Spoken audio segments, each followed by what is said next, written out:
Apple stock is falling this year. Okay, what's the high, Mo? The high is 182.94. Right at the beginning of the year, first opening day of the year. It is now at 146.15 with a low, 52-week low, 129.04. All right. 129.04. So this is a company that I remember people thinking, they still do think, this is the safest company out there. Yeah. This has no problems.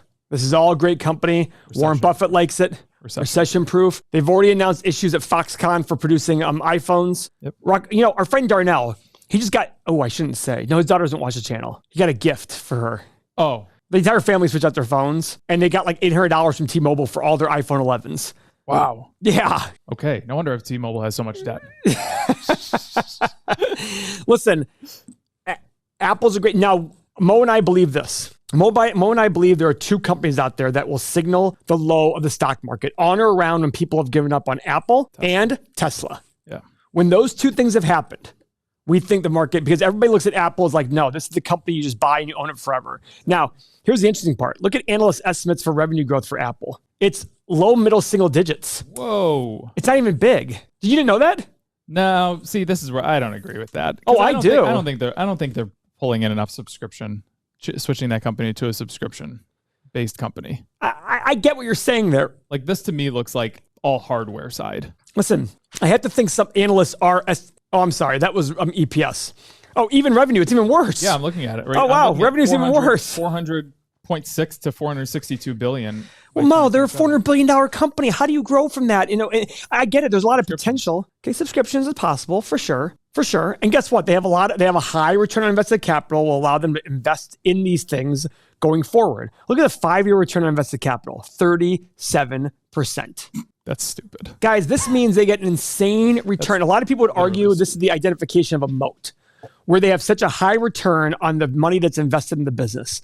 Buffett and Munger love companies like this. That's why they believe in paying a premium for it. Now, the error that I'm probably making is not factoring in that as much in my PEs when I do my stock analyzer tool. So I'm going to do it a little bit different today and put a little bit of premium in there saying I'm willing to pay a higher premium. Because the higher return on invested capital. Yes. Actually, the insane return on invested capital. Yeah. The market's average should be about 10% per year. And they're doing nearly 40.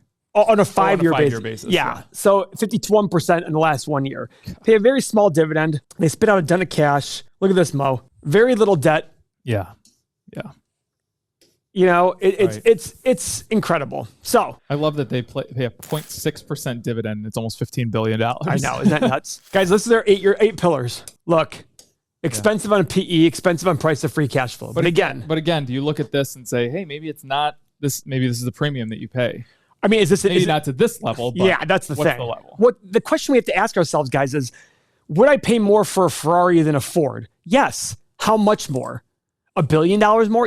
My fiance and I, she doesn't watch our videos, so I can say it. We had a conversation about Windows this weekend. And we got, for the new house. Oh, yeah. We got a quote from the same company, this very, very big brand that's very well known. They quoted us 2 windows within their company, the exact same brand. And I said, let's just save the money and do the lesser window. She goes, oh, it's going to be drafty and they're crappy windows. And I'm like, I looked at her and I'm like, what you're saying is like saying, if I can't have a Ferrari Enzo, I don't even want a Ferrari Portofino.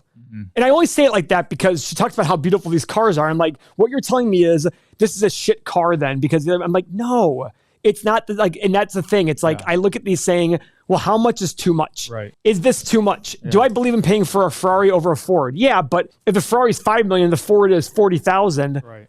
Which am I going to pay for it? Well, it depends what my goals are. But if it's like if my goal is to get from point A to point B and back, and that's it. Ford all day. Yeah. Now my plan is to drive down Miami Beach and try to pick up women. Ferrari all day. Yeah. Like that's the thing. You have to decide what your goals are. But for me, my goal is to get a high return on my money that's also stable. I think Apple provides stability. But the question is, can you pay too much for stability? And yeah, the answer is yes. The answer is yes. The answer is absolutely yes. Even with a company like Apple. Right. So what else should we look at here? I mean, buying back 22% of their shares, even though they're overvalued, barf. Yeah, let's see when they were doing that. Well, potentially overvalued. We'll see. They made $100 billion in the last 12 months in net income. They've been buying back shares a lot. Aggressively, yeah. Dude, 22%. That's a huge number. But it's been going on even through the You know what's interesting to me? Warren Buffett and Charlie Munger hate it when companies overpay for their buyback of shares, but they weren't hating it here. So Buffett and I also think though, Buffett and Munger, go ahead. No, go ahead. They have a lot of cash sitting around. So they're like, I think they are okay buying a company at. Because you're looking at a company like Apple. Yeah. They're willing to pay that little premium for something they don't necessarily believe in with all companies. Right. All right. All right, let's do our stock analyzer tool. I'm going to start doing 20 years in some of these. The companies we want forever. Apple, I would do 20 years for. Yeah, let's do the 20 years for Apple. Okay. Okie dokie, Smokey. Yeah, this is kind of harder, actually. It is. Okay. Okay, let's do that. All right, I'm done with mine. I think my PEs are a little bit not good, but we'll see. Your PEs are not good? Yeah, it's hard for me to determine these PEs with how far I went higher out. than you. Yeah. Look at me. So revenue growth, I did 3, 5.5, and 8. Okay. I did 3, 5, and 7. Okay. Profit margin, I did 21, 23, 25. 22, 24, 26. Free cash flow, 23, 25, 27. 22, 24, 26. Okay. PE, 16, 18, 20. 14, 15, 16. 20 PE in 20 years. I know, but if they have a high return, I'm going based on high return on invested capital, and this thing is a huge company. Okay. It's insane. Maybe I should have done 16, 17, 18. I don't know, or 15, 17, 19. But to me, if the high return on invested capital matters, maybe I should change this 15. You know, I'm gonna audible here. It's not much lower, but I'm gonna do 15, 17, 19. Okay. Same for price to free cash flow? Yep. And your returns? 12, 14, 16. I did 12, 13, 14. All right. What are your prices? 64 to 98.50. Middle ground, $80. You want to hear something? Middle 62 to 98.70. Wow. And I have my watch list price at 100. It's incredible. So I don't see what Buffett sees, but he's a smarter man than me. He's a better investor than me. So he sees something, but guess what I'm going to do? I'm going to wait for it to my price. Yeah. But he also started, he didn't buy it all starting at those high prices. No, well, no, he's doing it at 140, I think. 140. Based on the timing of things, I think 140 is basic. Now let's change it to 10 years and see how it looks. Shouldn't change drastically. Yeah, it goes to 107 on the high side.